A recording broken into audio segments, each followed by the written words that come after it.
Kaugnay niya, nagpaalala naman ang PNP Criminal Investigation and Detection Group sa publiko na maging responsable sa mga delikadong pahayag na posibleng mag-destabilize sa bansa. Ito'y matapos masampulan si dating Pangulong Rodrigo Duterte ng kasong inciting to sedition matapos ang bantang papatay ito ng 15 senador. Ang balitang yan sa pagtutok ni Edniel Parosa.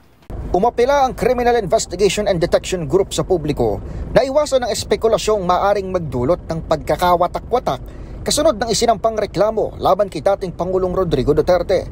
Ayon kay CIDG Director, Police Major General Nicolas Torre III, dapat irespeto ng taong bayan ang legal na proseso.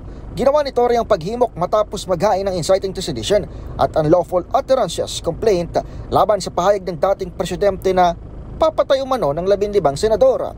Una nang nanindigan si Torre na bagamat kilalang biro, hindi dapat ito ang prioridad at ehemplo ng isang leader habang maraming suliranin ang kinaharap ng bayan.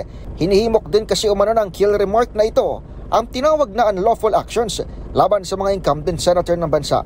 Tiniyak naman ng CIDG na mananatili itong patas sa paghawak ng reklamong kriminal na inihabla sa Department of Justice. So ito na naman yan. Masabugin natin ng Senado, patayin natin ang si Senador. Paano pa ba gumawa niyan? Siya ulit bahala. Mag-iisip na lang tayo, susolve na lang natin on the part of the police.